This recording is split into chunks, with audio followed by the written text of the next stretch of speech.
From LNN USA, it's Good Day VA, brought to you by Dunlop House. My favorite thing about my job is I get to walk through the doors and see the residents smiling and happy, ready for the day to see what kind of activities we have going on. My name is Rachel Barefoot, and I'm the Activities Director here at Dunlop House. We do things like physical exercise, fun arts and crafts. Working with seniors is great because I like to be able to make their golden years the best they've ever had. No matter what's going on, the residents' health and well-being is our top priority. Dunlop House, more than a house, it's home. Welcome to Good Day VA. I'm Carolyn Day Pruitt. I'm Samuel Pugh. Sam, you are back this week. Welcome back. But G is out today, so we're one person down. But welcome to our viewers, both new and returning. We've got a lot in store for today's show. Sam, what kind of discussion are we getting into today? We have a guest in studio today. Police Chief A.J. Stark, Hopewell, is joining us to discuss the crime trends that are leaving city residents and leaders deeply concerned. After that, we'll be taking a look at a recent Netflix show stirring up a bit of controversy. All right, we'll have all that and more when we come back.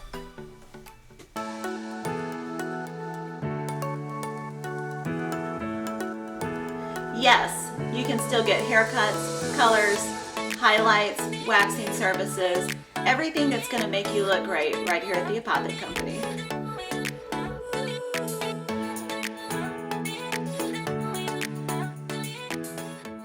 Warning, these products contain nicotine. Nicotine is an addictive chemical. The Vape Guys is where you'll find hundreds of e-liquids and a huge selection from salt nic options and disposables to hemp-based products and detox. The Vape Guys make you the star with their loyalty program, superior service, unrivaled selection, and the passion for vaping you deserve. The Vape Guys, 536 South Park Boulevard, Colonial Heights. Welcome back to Good Day VA. Let's turn to this week's top headlines. The Senate bill that would allow Petersburg citizens to vote on a potential casino died in a Senate committee last week, but the House bill continues on its path. House Bill 1373, carried by Delegate Kim Taylor, was passed out of the Appropriations Committee last Friday, February 3rd, in a 12-9 vote. This past Tuesday, February 7th, the full House of Delegates passed the bill by a margin of just 5 votes, with a count of 49 yeas, 44 nays, and 1 abstention. That bill now moves over to the state Senate, where it will work its way through the committee process in that chamber, but its future is in question since state senators already declined to approve the Senate version of the same bill. Months after launching the Partnership for Petersburg, Governor Glenn Youngkin has appointed an operations coordinator for the initiative. On Tuesday, February 6th, the governor announced that Meade Spots II is taking that coordinator role. Spots is a 2022 graduate of Hamden-Sydney College, and before that official appointment was made, interned on the state's Capitol Hill. The appointment comes amid criticism of the lack of visibility of the Partnership for Petersburg initiative, with citizens of the city voicing their desire for more frequent and thorough updates on the governor's unique program. The city of Petersburg is offering a selection of events celebrating Black History Month this February. This Saturday, February 11th, will feature a trolley tour of historic African American sites in Petersburg. That tour is unfortunately full, but if you're interested, you can join a wait list or request more information on future additional trolley tours that the city plans to offer. In tandem with that tour, there will be a Black Authors Book Signing Expo at the Petersburg Public Library from 1 to 3 that afternoon, featuring over a dozen local authors. Next Friday, February 17th, the Black History Month concert will take place, also at the library, beginning at 7 p.m. General admission is $10 and VIP admission is $50, and tickets can be purchased via Eventbrite. The concert will feature Rodney Stith, Solomon Hill, Misha Bam Bam White, and Verona Williams, and proceeds will benefit the Petersburg African American History and Cultural Center and Archive.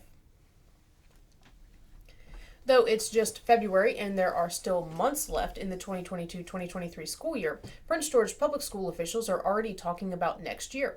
That's because Prince George has officially adopted a new school year calendar, and school leaders are eager to make sure that there are no surprises for PG parents come August. The county students will head back to the classroom on August 21st this year, and the 2023-24 academic year will end on May 30th of 2024. For those who are accustomed to making Labor Day weekend plans, the school system will have a 4-day holiday weekend, along with a 1-week break the week of Thanksgiving and 2 weeks off for Christmas. And nominations are still open for the 2023 Next Gen Leaders 40 Under 40. If you know a savvy entrepreneur, business person, or community leader making waves in their field before turning 40, they could be recognized as a Next Gen Leader. Nominations run through next Wednesday, February 15th. Voting on this year's 40 Under 40 will be open to the public on March 1st, and a live event to announce this year's selected 40 will be held on April 6th. If you would like to nominate a next-gen leader, visit lnnusa.com. That wraps up this week's headlines. We'll take a look at weather when we come back. It's time you heard the best fried chicken doesn't come out of a bucket or a box. You'll find it fresh out of the deep fryers at Breeze Inn. Virginia's finest chicken. Succulent, juicy chicken with a crispy coating. Hungry for more? Try our pulled pork barbecue, real Philly cheesesteaks, and mouth-watering burgers. Home to Virginia's finest chicken. And oh yeah, we've got a convenience store too. Today's show is brought to you by our friends at the Cloud Factory, who take a customized approach to their customers. They know not everyone is alike, and neither are their needs. So, the Cloud Factory focuses on what's best for you when it comes to CBD, hemp-based products, vape nicotine, glassware, and just about anything, providing alternative routes to a healthier you. Ellen and Weather, brought to you by Petersburg Jewelers. The winter remains mild with a high in the 60s and lows in the 40s, a slight breeze and a chance of rain. Saturday and Sunday continue the trend, but they warm up a little bit with plenty of sun and highs in the upper 40s and lows in the 30s. The week starts out Monday through Wednesday with mild temperature continuing with highs in the 60s and lows in the 40s. So there's plenty of chances to get out there and enjoy the weather. Whether it's raining diamonds or sapphire skies, add a little sparkle to your day with Petersburg Jewelers.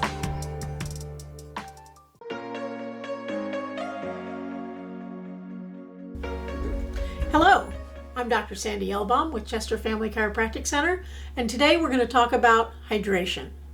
Most Americans, unfortunately, spend almost every day dehydrated, and they don't even know it. Your body is made up of approximately 60% water, and it's using that water on a regular basis to do all the functions of your body. So if you're not replacing that water, you're going to see results in your health overall. Most people don't even realize that if you're dehydrated, the likelihood is, number one, you're not going to lose weight, but more importantly, you're going to gain weight. Being dehydrated makes you feel hungry. And as a result, what do? You snack, you eat. So just having enough water in your body is going to help with what so many people want, being able to lose some weight. You're going to see differences in your skin, in your hair, how well your joints work. Realize water is a lubricant. It's going to help the joints of the body move better if they're well lubricated. A rule of thumb, how much water do you need to drink? Figure out how much you weigh. You don't have to tell anybody. Divide that in half, and that's how many ounces you need. So if you're 150 pounds, 75 ounces of water during the day. One of the most common things people say to me when I tell them they need to drink more water, well, I'm going to be up all night peeing. No, just simply stop about 2 hours before bedtime and you'll be able to process all that water so that you can make it through the night before you start again. Another thing they complain about is, how am I going to get all that water in? Number one, start with a nice big glass of morning, first thing in the morning, before breakfast, before your coffee, before anything else. And that gives you a nice head start on your day. I keep my water bottle with me pretty much wherever I am so that I always have it available. You're sitting at your computer, you're doing your job, you're playing with the kids, and you don't even realize how long it's been since you've had the water. But if you've got it with you, it's easy to go ahead and take a drink. So cheers!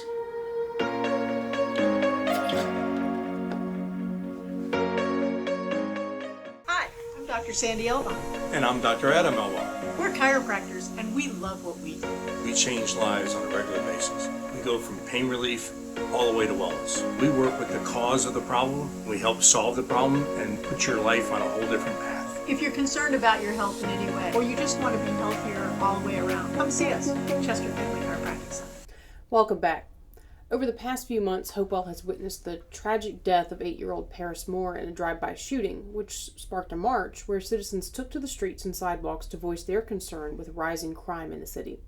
Despite those concerns from both residents and city leaders, January proved exceptionally violent, with 4 homicides, almost half of the total number of homicides in all of 2022. Hopewell Police Chief A.J. Stark joins us in studio today to talk about this terrible trend and what he and other city leaders are doing to try to curb the violence. Chief Stark, welcome to the table. Hi, good morning. Thank you for having me. Good morning. All right. Chief, law enforcement is a tough profession. What has kept you in it for so long, and what drew you to Hopewell? Yeah. Well, it's been 31 years for me. My career started in Chesterfield County, where I spent 31 years as a police officer, and I left that department as a captain to transition over to Hopewell. And I would tell you what has kept me in it is when I think back at the opportunities where citizens needed help or they had lack of understanding, and I was able to provide the understanding or bridge the gap to help them to have that clarity that's needed. I've been inspired by that. My whole motive is I want to be part of the change. You know, when we think about the narrative around the country, we've heard about the lack of trust between community and police. And I see myself as a catalyst to bridge that gap. What drew me to Hopewell was the fact that I saw all the potential in the city. I had a chance to go there as the interim chief and meet many community members, realize that Hopewellians love Hopewell. Many of them have lived in Hopewell their entire life, generational. Meeting the men and women that serve in uniform in Hopewell and seeing the talent that is in that department just drew me to Hopewell to say, I want to be part of this.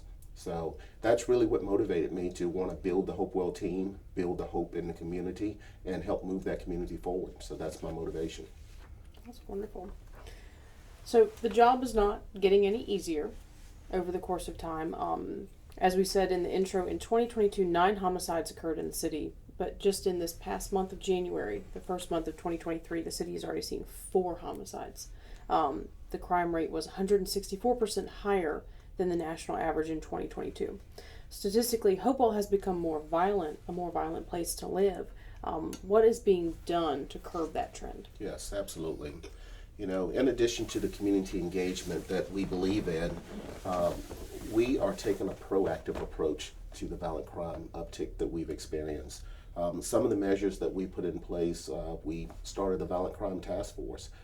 We kicked that off on January 26th. Of course, that was after we had experienced the 4 homicides in the first 23 days of the year. There's no way we would have predicted that we would have had 4 homicides in the first month of the new year. But the violent crime task force has hit the ground running, and our whole motive is to be proactive policing, but also high visibility. We want the citizens to know that we're out there in the community. We know where the problem areas are. We use data analysis to reach that, those conclusions. So with the high visibility of our patrol, adding extra patrol officers on the shift for that visibility, but also having the plainclothes element in partnership with Virginia State Police that has come in to augment our staffing, we are working together. In the first 2 weeks of the Violent Crime Task Force, we were able to take 26 guns off the street. We made 9 arrests. So we are making progress. But in addition to the arrests, we want the community to know that we're out there and we're present and we're going to do our job. In addition to the law enforcement side, technology. City Council recently budgeted $400,000 to added technology in our city. That technology will be dispersed around the city. It will give our detectives, our officers, intel that we've never had before in the history of the department. So when a crime is committed, we will be able to leverage that technology to gather information that will help us to solve these crimes. You know, we talk about evidence. In the Hopewell Police Department, funding is a challenge. We have had to, send evidence off to the state lab or state police to be analyzed. A cell phone, we collect at a crime scene, we send it off to the state police, and sometimes it takes weeks, even months, to get that phone back. Wow. And that's a barrier. But I would tell you that we are leveraging technology in-house where we can start to analyze some of this evidence in-house and not have to send it off. So we are leveraging our partnerships with our local partners, with our federal partners. We're starting to get funding, and that funding we're putting it in places to give officers the tools to do their job that can show the community that we are working. The Partnership for Petersburg, part of that initiative to fight crime in Petersburg, involved bringing in state police to also help the Petersburg PD. With that combined presence of more state police in the area in general, do you see that making a difference? I do. And, in the law enforcement world, we don't like to use the Q word, that it's been quiet. But I would tell you that we are seeing progress. We are seeing positive results. We know that there's a lot of work that lies ahead of us. But it's the partnerships. It's the partnerships with state police. Chief Christian, you mentioned Petersburg. He and I are currently working on a mutual aid agreement that will allow the Hopewell Task Force to come into Petersburg, but also allow the Petersburg Task Force to come into Hopewell, because we know a lot of the bad actors that we're dealing with, they don't have boundaries. They cross from Petersburg into Hopewell. So we're working a lot of the same cases, and it's important that we bring the few resources that the two agencies have together, so we can leverage that. So those are some initiatives that are in place right now. I certainly don't want to prejudice any ongoing investigations or anything, but is there a commonality between those 4 homicides? Is there some kind of trend that is an anomaly for what generally happens around here? No, I would just tell you the facts are what they are. When you look at, you pull the reports, you look at the data. Through 2022 and into 2023, with what we've experienced, we've had a lot of minority crime. A lot of our victims have been African American. That seems to be a trend that we see. Is that in both homicide and in other areas of other categories of crime? It is. Okay. It is. It truly is. And I would say that the crimes that we're investigating are not random. And a lot of these crimes we've been able to make a nexus that there's something going on in the background. Whether it's between gangs or cliques or different groups, that we do know. So you're right. These are active investigations, so I have to be very careful as to how I disclose. But we are working, and I would let the community know we are making progress. We are making progress, and as a chief, I live for the day when I can make the announcement and put up on screen, who these individuals are. But we are closing the gap. I'm sure that makes a lot of people out there feel a lot better. So statistically, police shootings on average account for less than 0.33% of national gun-related deaths. With the largest percentage of gun-related fatalities, violent crime and suicide, do you think there's a disproportionate fixation on police-involved shootings? That's optically? Optically, the optics don't look good. That's what gets reported. It gets a lot of attention. But when you start to peel back the layers, as you've stated, there are, suicides are up, But when a police officer or a police department, we just had the Memphis incident a few weeks ago, national attention. And that's what people tend to judge police by. We have close to 1 million police officers in the United States. We come in contact with the community daily, countless times. And there are acts of heroism that takes place every day. But you don't hear about that, right. But police officers are put in situations where they have to make split-second judgments, and we have to be properly trained, we have to be disciplined, and we are held to a higher standard. But I do believe that the officer-involved shootings, yes, they do get the attention. And we've seen things around the country where it has not been, proper. There have been questionable incidents, and that erodes the trust that we work so hard to build. So for the Hopewell Police Department, we work very hard to make sure our folks are properly trained, make sure that we have policies that are in place, and then we have to be good leaders. We have to make sure that we have accountability on a daily basis. You have to take care of the small things, because often when you see the large incidents on television, we have to wonder, what's been going on that lead up to that. So taking care of the small things will impact what we're able to do on a larger scale.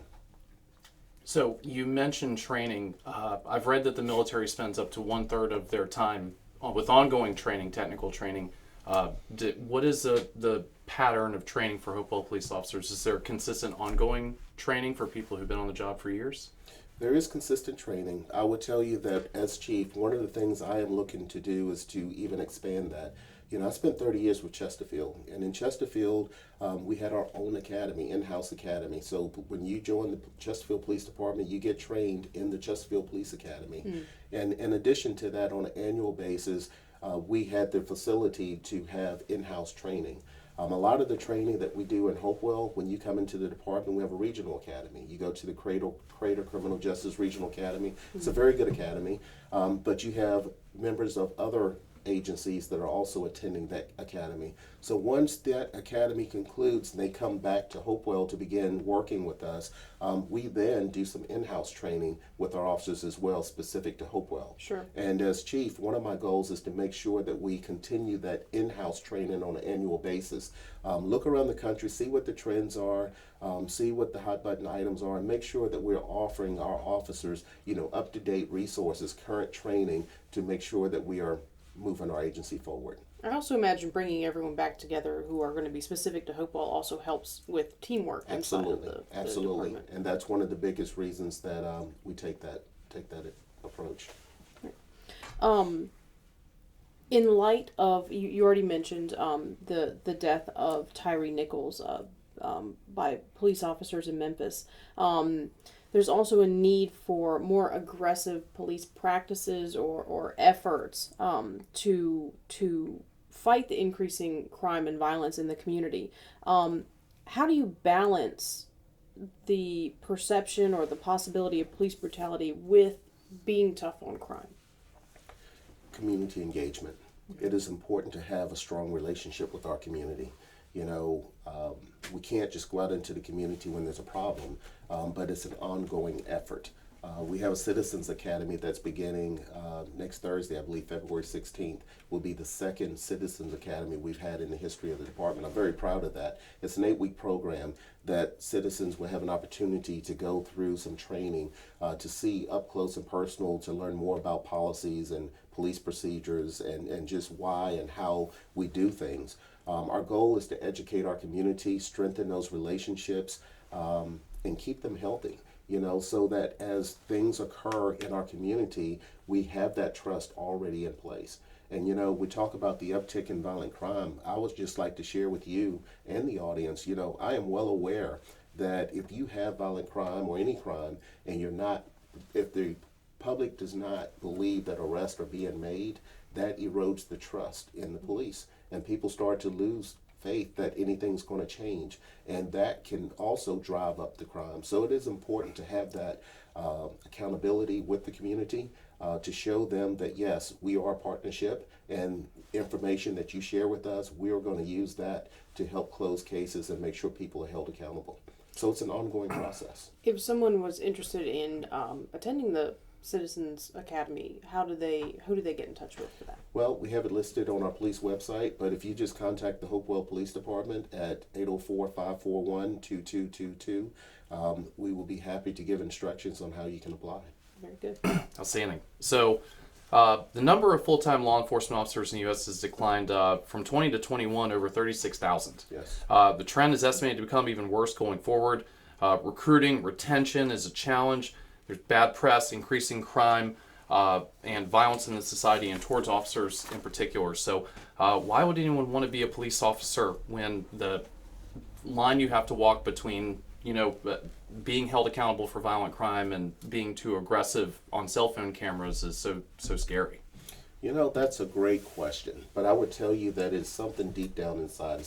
And I give you the example that you all are doing a fantastic job of what you're doing right now, but it's something in you that drives you to be in your profession. And law enforcement is no different. In 31 years, I'm still excited to wake up and put the uniform on and to be part of that change. And there are individuals out there, I believe, that also have that same goal, that they want to be part of the change. But you're right, there has been a decline in applicants. 31 years ago, when I applied for my job, there was 700 applicants applying for 30 positions. Wow. Yes. We're not seeing that today. We're fortunate, to get a fraction of that. And that's how it has changed. But there are factors in society that have led to that.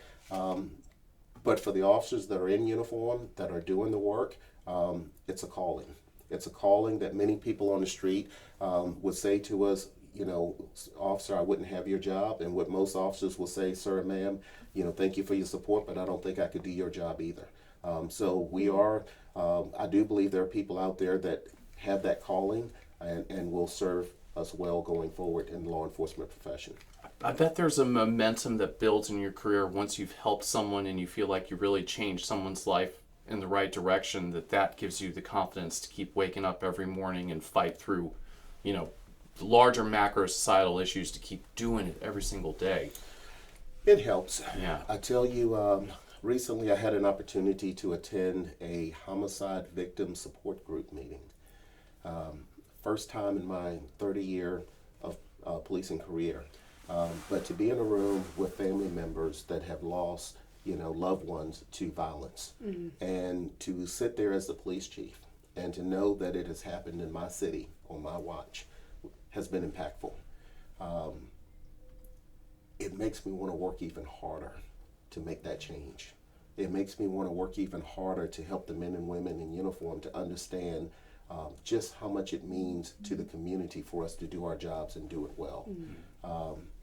So yes, there are challenges that we face, but the humanity side of it is that we want a better community.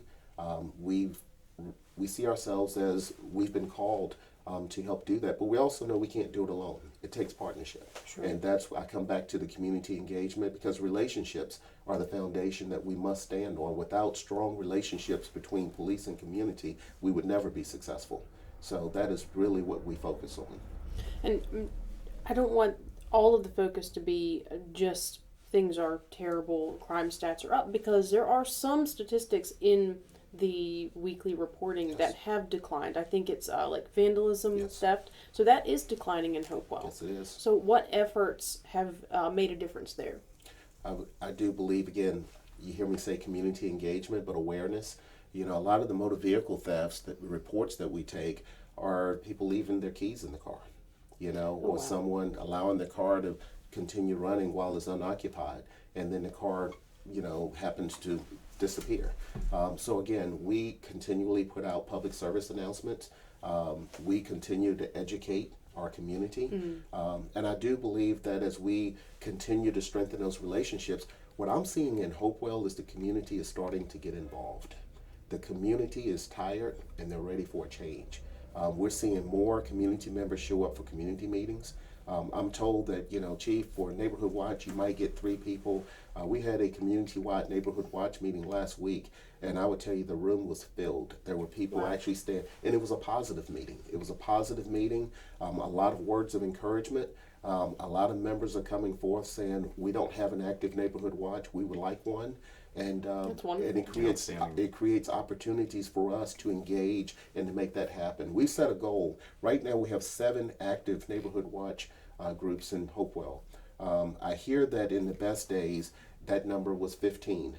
I want to exceed that number, not just on paper of saying we have 15 active groups or 15 groups, but I want 15 active Neighborhood Watch groups where we are constantly engaging and sharing information. That's how we create safer communities. We do it together.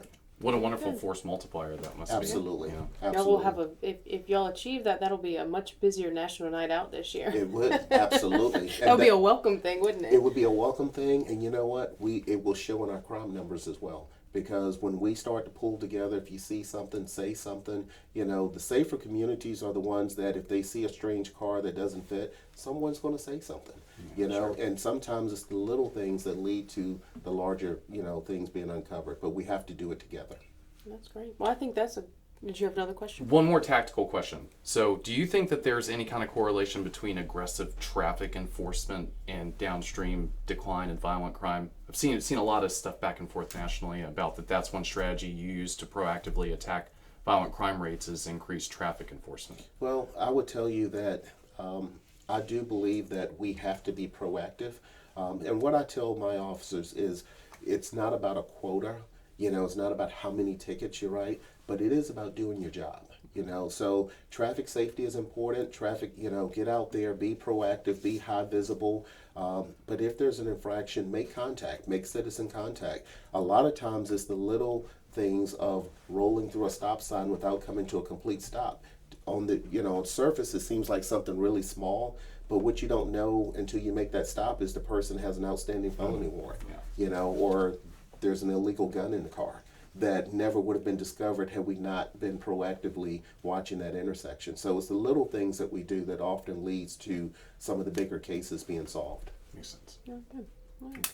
Well, I think this is a good place to wrap it up, and I would say, a good way to end this segment is, same thing. If you see something, say something. Absolutely. So, thank you for being here, Chief. Thank you. Thank you very much for taking the time. I told you I'm not good on camera, but just thank you for the opportunity. I do believe it's important for the community to see that, what we're doing in the department and what our mindset is as we approach some of the challenges that we face. So thank you for that opportunity. Absolutely. All right. And thank you to our viewers. If you're tuning into the show for the first time and you want to be notified when our new videos drop, be sure to follow us on YouTube and subscribe and click the notification bell. When Good Day VA returns, Chai Gallahan will be here to discuss a Netflix show drawing both praise and criticism since its debut. We'll be right back. So here at Titan Auto and Tire, we're a full care automotive repair center, full maintenance items anywhere from an oil change, state inspection, and also full engine replacement. Titan Auto is different because of our customer service mainly. We have some of the best trained and qualified techs in the area. Our three main focuses are customer safety, customer service, and community. Knowing that you're going to put them first and it's not about the dollar. Welcome back and welcome Chai to the table. Thank you. Good to be here again. You're bringing us a new streaming or a relatively recent streaming series this week on Netflix. Is that correct? Yes, it is a show called Ancient Apocalypse by Graham Hancock. He is a well-established researcher who's been around since the 90s. That's when I became aware of him. But now his show has become very, very popular on Netflix. And it has some intriguing ideas and theories that he's presented about the official narrative and other evidence about the ancient world. Have either of you heard of Graham Hancock? I've watched a few episodes of the series. So that's I have not read any of his books. I know he has published several books. Yes, he's published Fingerprints of the Gods, the Mars Mystery, and a few others. He's pretty popular in the alternative research arena. I've been reading him since I was 15 years old, and I think he should be president of the UN. Full disclosure. There you All go. the biases on the table. He does take on the official narratives that have been taught in universities and colleges around the world, and what we all tend to believe because we were told was how the world unfolded and how history unfolded. That's why he's so controversial, is because some of his theories and ideas go against what we've been taught. So give us just a quick overview so we know we have a launching point off into this discussion. Give us a quick breakdown of the show. What is the show about, and what is his theory of the world's origin? He believes that in ancient times there was a global flood. And that's backed up by almost every culture. There is a flood narrative, a flood history, a myth in almost every major culture that happened in ancient times. And he's asserting that this did indeed happen around the world. And he also goes to different parts of the world in his series, and he explores the archaeology and the evidence and the facts of these ancient sites that sort of predate what we've been taught how things unfold. And, by extension, if there was a flood, then that means that if there was any maritime or river valley civilizations that populated the world before the end of the last ice age, they would have been inundated. So there's a subtext there that there's some kind of common ancestor civilization, especially to, the Levant and Egypt and Sumeria, which is why, in his mind, all of these societies popped up without the natural progression of human civilization organically growing. They were just kind of there one day, exactly. So to speak, paraphrasing. Yeah. And it goes back to justify and validate some of the biblical stories of Noah and the Great Flood. But of course, these different cultures around the world, not just in the Middle East and parts of Africa, around the world, these other cultures experienced such a flood. So there is something to it. Oceania, too, which had no trade contacts with the Levant. I think it's... It's wonderful, in my opinion, to see some attention being given to lesser-known archaeological sites. He definitely goes off the beaten path to introduce the average Joe to some more unique, less less mainstream archaeological sites. I have some issues with his theory, a lot of which is that it's heavily based on myth, which is not fact driven. It's based just on myth. And I'm not saying you can't pull any theory or that myth does not contain any residual facts from things that happened in the past. But they have to be taken with a grain of salt, especially since myths change and transform as they are passed down, especially when you have an oral tradition in a lot of cultures versus a written tradition. Once you get into a written tradition, even then there are variations. You can go through in Egyptian mythology and read 3 different versions of the same myth. He actually references one of them in the show about Isis and Osiris, and his interpretation or the version of the myth that he gives is not actually considered the more common version of it in among archaeological circles or anthropological classical circles. Well, let me draw a point of contrast there, because I think where he has developed such a large following is, all of this archaeological stuff is narrative, right? So a lot of it's academic. Everything is stories going back into the mists of time. So he's trying to thread this in with geological evidence, right? And try and match up the archaeological narrative and the societal narrative with actual evidence of giant, geographic events that have happened. So that's the fun part, is that he is kind of looking at this from a multidisciplinary approach, which was, one of the reasons why I didn't pursue Egyptology in college. Was it was well known that the course of events that is accepted by the current school of Egyptology is doctrine and narrative, and if you go against that, then they don't let you come to Egypt anymore. They'll pull your permits. So it's almost like the narrative is like some kind of sacred cow that has to be protected as opposed to edited. See, I don't necessarily agree with that. I think that new incoming scholars into a field, especially a field like archaeology, they want to find alternative evidence, because that's how they make their own name in the field. And also, when it comes to things like textbook companies, they want to make money. And so any chance they can to present new information where they have to offer a new edition of something, I think that they would jump all over that. So I don't think that there is quite as much academic pressure to never go off the narrative as Graham believes that there is. You don't think that he there's... is not, just to clarify for our viewers, he's not an archaeologist, he's not an anthropologist, he's a journalist. Correct. So are you saying that you don't think there's any institutional friction when you show up and challenge, right, the status quo? I'm not going to say there is no friction. Remember, I've worked in higher education and dealt with professors. There are egos, you deal with all of those things, just like in any profession. But at the same time, there is a sense of challenge. Especially if you have 2 egos that come together, they do want to challenge each other and challenge each other's theories and each other's work. That's the entire peer review process. So I don't think it's quite as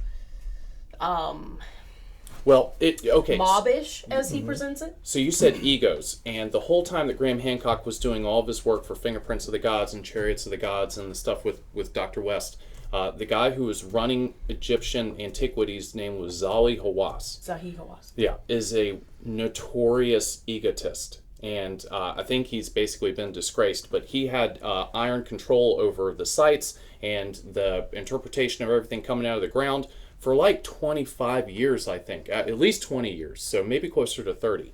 So in that context, can you see why Hancock is pointing out that the architecture that he worked under was skewed towards especially the way that Egyptian antiquities wanted to interpret this data? I would say that... Because he was a maniac. His argument, I don't know the incidences that Graham is referencing in that. I would say that his argument, one, you can't base an entire argument. His argument throughout the series is archaeologists. He uses this big, broad term that can't actually be countered because it doesn't name anyone. It's just archaeologist, this big bad being out there made up of all archaeologists. using one incident to paint everybody is, I think, unfair, especially since most of the sites that he talks about aren't in Egypt, at least in the series. I'm not sure about the books because I haven't read those. Well, that's the beauty of this is he does take on the official narrative of archaeologists or the established narrative. But the series, he goes into specific sites and gives you specific information with fantastic 3D computer-generated images and renderings of these archaeological sites, how they appear now and how they were theorized to appear back then. And so the beauty of it all is that he takes on the official narrative when it contradicts some of the evidence found. So he's not just asserting things, he has his own theories, but he's also establishing it based on the geological and archaeological remains. But there's no... Those computer models, I'm thinking of the one in Indonesia where it shows 3 chambers underneath the hill. There's no evidence that that's what's there. That's what he's guessing based on a little bit of research that they've done trying to, it's a ground penetrating radar. See into the ground. Mm-hmm. They know that there's 3 hollows there. But this image that appears on the screen with these, perfectly carved out, this tiered kind of structure with 3 chambers, and he's just guesstimating. Well, I have to say, I agree with you. Yeah. But he's not really going any further than the established narrative has gone either, because a lot of that is based on guesstimation and everything. In fact, Khufu's pyramid, the Great Pyramid at Giza, the only evidence that the Egyptians built that is some graffiti in the king's chamber that's painted on the interior wall that says Khufu was here, essentially. It says cartouche. But that's it. There are no other carvings in the Great Pyramids. There's no other carvings on the Great Pyramids, but yet it was asserted in the official narrative that the Egyptians built this. Okay, hold now, on. that's not saying that they didn't build it. Let me just say, when it comes to research into this thing, there is no official narrative. There is research that has been done and that most or a lot of scholars are in agreement with, but new evidence is always considered. It's not like there's an official narrative and you can't go off of it. Also, I will say, when it comes to the pyramids, there's an entire city that they have done an archaeological dig where all the workers who built that pyramid live. So there's additional evidence. It's not just the pyramid. If he's looking at just the pyramid... is the question. I'm sorry? But when? When right? What? So it doesn't necessarily mean that Khufu was the builder of the pyramid. So obviously it was built there, so you'd have workers on site. They dated it at the same... Supposedly. Okay, well, if you're just going to present an argument that is not falsifiable, it's just conjecture. Totally. I mean, you can't present an argument and say any evidence that comes up. Well, do you really know that? That's not an argument. Correct, and that's not what I'm specifically saying. But what Graham Hancock has brought up over the years is that the layers of building and existing on top of this site. You could pull any one part out of it and date it to 1200 BC or the third dynasty. So what his whole point was, look at the point of the place, and that's where like the geology comes in and the astrology comes in. Look at the point. What do you mean? The point. The purpose. The purpose of doing this, and why every culture, or not every culture, but why at least on like every continent a culture built pyramids with some kind of astrological significance. So that big picture tying together, and when you said that there's no narrative, you're right. There's not like a world archaeological service that tells you what's happening, but there's the assumptions that laymen have, right? And that's where the narrative I think that people are talking about is what we teach 12-year-olds, in Canada about these sites. And I think that there is friction against people going up against that. If his concern is with the everyday average Joe's knowledge of events, then he should say that and not say archaeologists. I think that's... But you attack the institutions that are doing that, right? So but you just said that I'm an anti-institutionalist, so I have a soft spot in my heart for them. You just agreed that those institutions are not creating this narrative because there is disagreement among academics. I said there was not one institution, but there is certainly institutional knowledge and the collegiate academic class that, by the sum total of all of their narrative, all of their writing, all of their teaching, that there is a story that comes out, right? There's a story that's taught and a story that's reinforced across the world. There is not one source that you can go and say, this is the guy controlling it, this is the conspiracy. But no, there is a story told, especially about the source of human civilization and the fact that it pops up everywhere, kind of geologically at the same time, and that there was nothing before it. I mean, Göbekli Tepe was probably one of the more life-changing things I ever read about, because that's at least 10,000 BC, 9,000 BC. At least. Yeah. So, I mean, and that's obviously totally against anyone's assumptions. So what do you base that date on? Oh, well, that's dating, right? So that's the Right. earliest amount of actual organic material they found at the site. But if he says in one hand that you can't rely on dating because that could be from this period and that could be from yesterday, Right. you can't turn around and say, but we're going to accept dating You can because it's convenient for our No, theory. you can accept the earliest dating, right? So if you go to your house, you can find things at your house that you generated 2 hours ago, but you can go back and find the earliest stuff to when the house was built, right? So there's all kinds of stuff there that you can screw with the numbers with, but no one is arguing that Göbekli Tepe is not 11,000 years old. I've seen no mainstream guys arguing that it's not. And for those who don't know what Göbekli Tepe is, it is a site in Turkey that was unearthed. A farmer discovered it by unearthing some stones, and this turned into a huge archaeological site that was intentionally buried, according to the mainstream thought. It's debated whether or not it's not so much thought that anymore. But my point was not questioning the age of the site. It was saying you can't turn around and say on one hand we're not going to count dating because it's not reliable, and then also rely on dating. The most effective way to date something is to test, because you can't radiocarbon date stone. Mm-hmm. You can't. Organic material, yeah. It has to be organic materials. But you can radiocarbon date the earth underneath the stone, which obviously was there when that stone was laid. So there are ways to do it. Him just coming in and saying you can't reliably date something. You didn't dig out the dirt underneath the temple and then replace it. Yeah, I think what he's doing is he's doing it based on the geography of the specific sites, where in some cases the dating may be valid, in other cases it may be harder to obtain. It just depends on the archaeological site.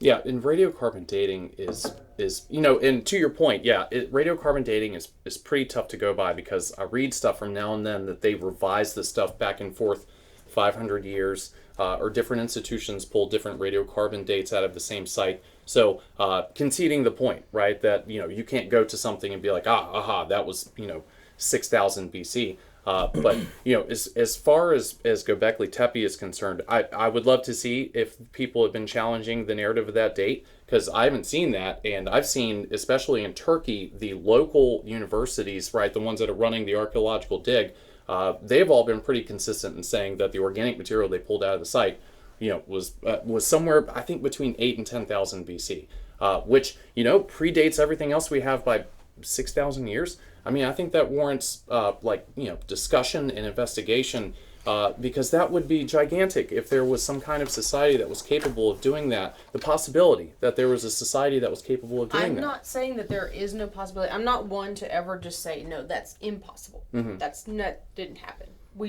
I'm just going to say it didn't happen. I would never come out and say that.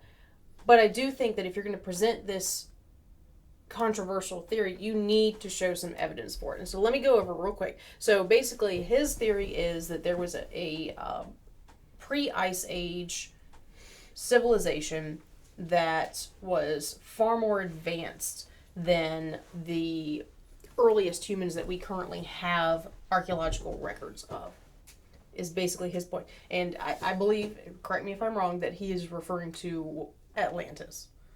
Well, Or all these different cultures had Possibly. different names for it, but yeah, the Greeks called it Atla. But that's what the general public would associate. Everyone's familiar with Euphemistically, certainly. Yeah. All right.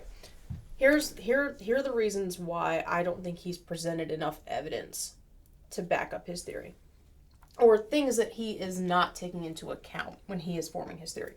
There's no genetic evidence of the lost civilization. Neanderthals, we have genetic markers currently. We can still find if somebody if somebody has that genetic marker, we can go back and find that in their genetic coding. Kansas City chefs. Do what? Kansas City chefs. It's not important.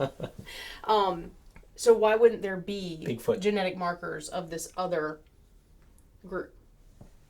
Well, what's your control there, right? So, I mean, if this group split off and populated I guess the that's Mediterranean the part that basin, we need to clarify for the viewers is his theory is that these people, after this cataclysmic event that happened, split off, and whoever survived went throughout the world to teach agriculture and architecture and all of these elements of a more advanced civilization. Sure. Is that fair? Is that a fair assessment of what he is proposing?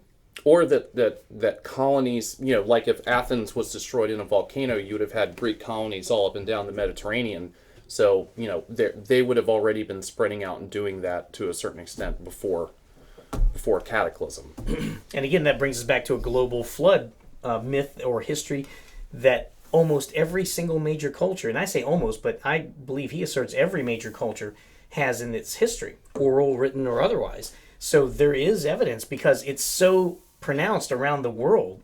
So there has to be something to it. But having a common myth is not factual evidence. I mean, it is certainly circumstantial evidence.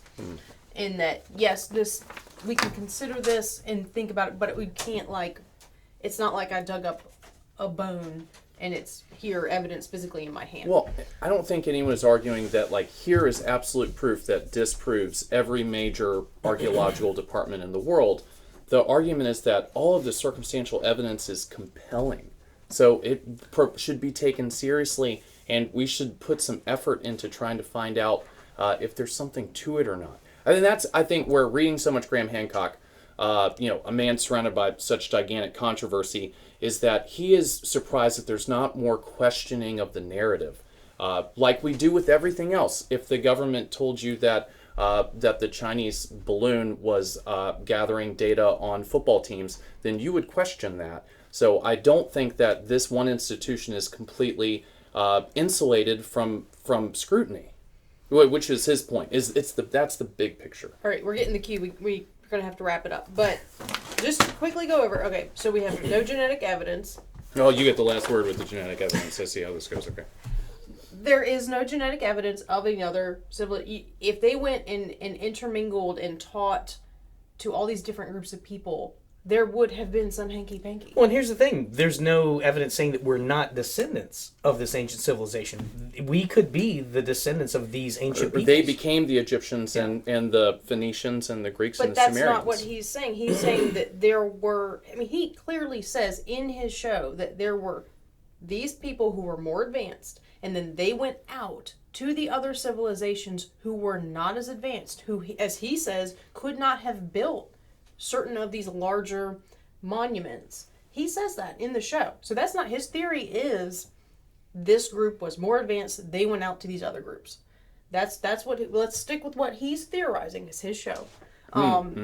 His son works at Netflix, by the way. Just certainly a controversial theory. And again, my takeaway from the show and what you're saying of his theory is that these people could have filtered out into what became modern humans. How much genetic leftover does 100 people in a population of, like in Mississippi, 250,000, right? So I don't, what you're saying is certainly, you're saying that there's no proof there, and you're correct, but there's no proof that it didn't happen.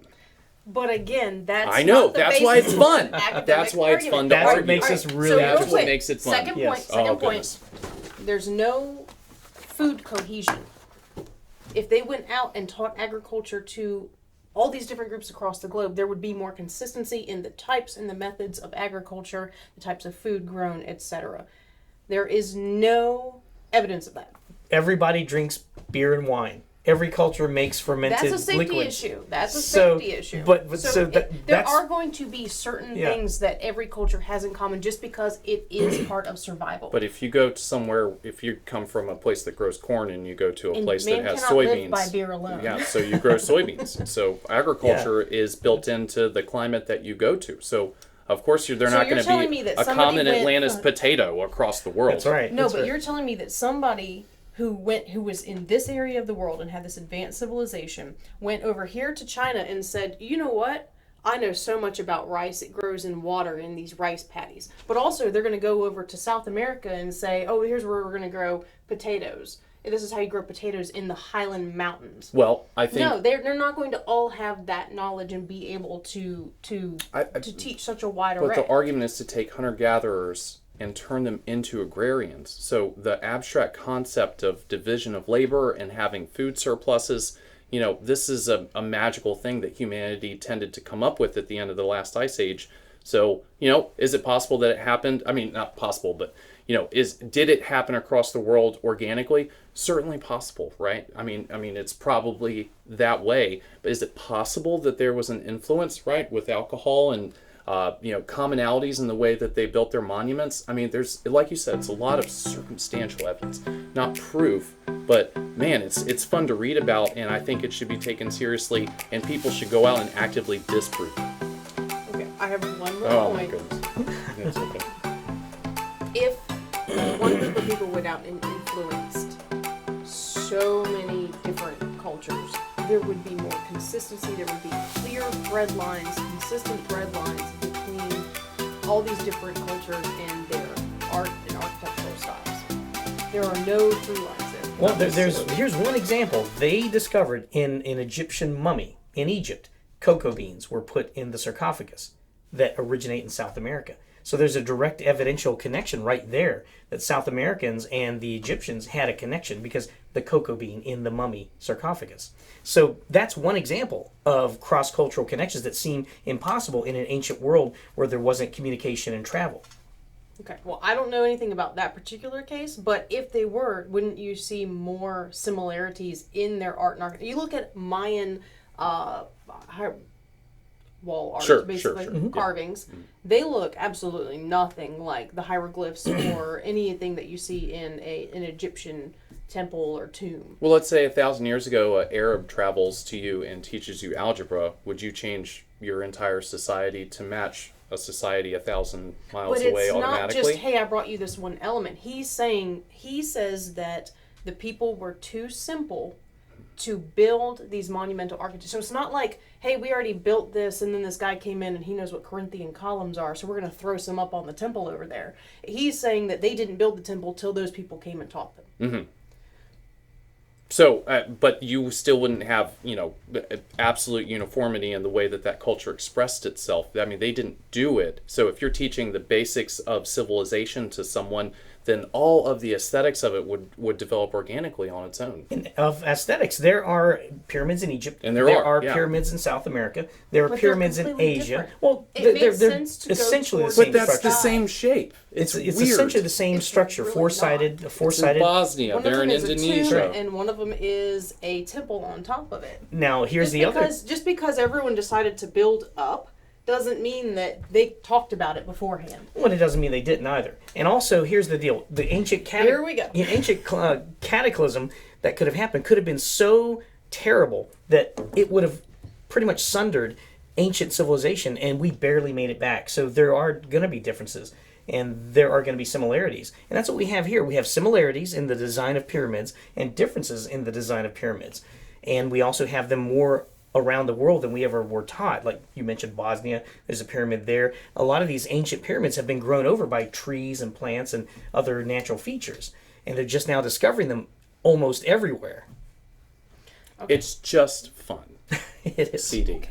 Well, with that, go watch the show. Viewers, tell us what you think about the show, your opinions. I will say, if you want a little bit of companion reading, Frauds, Myths, and Mysteries will give you a little bit of insight into the science of archaeology if you want to be prepared going in. And if you're just interested in the origins of human beings, check out Lucy's Legacy. She didn't tell me she was bringing her institutional literature, so I didn't bring my stuff. So this is not institutional literature. This was written by Donald Johanson, who, of course, discovered Lucy. But it's a fascinating read for anyone, regardless. I think you would enjoy this. It is. It's written in a way that's not overly sciencey, academic. It tells the story. What are you implying? Goodness gracious. It's a fun show, guys. Ancient Apocalypse, Graham Hancock. It's obviously controversial, but that's the beauty of it. We can have fun in presenting our perspectives, and where they intersect, that's probably where the truth is. I will say, I'm not saying that it's impossible. I, of all people, would love to know that there was some ancient civilization. I think that would be fascinating. But until there is actual evidence of it, I'm going to keep shooting darts. There's 100,000-year-old gold mines in Africa. All right, with that, we'll be back. There's no place like home. That's why BSV created a simple online process where you can easily get pre-qualified for a home loan without entering a branch. Visit bsvnet.com and see how much you qualify for. Be a homebody with no sweat mortgages from BSV. Well, that brings us to the end of this week's show. As always, don't forget to subscribe to LNN USA YouTube channel and follow us on Instagram and Facebook. Thanks to our audience for joining us today, and we look forward to seeing you next Friday. And a big thank you to all of our sponsors, especially to Dunlop House for making this show possible. We'll see you next Friday, and in the meantime, have a good day, VA.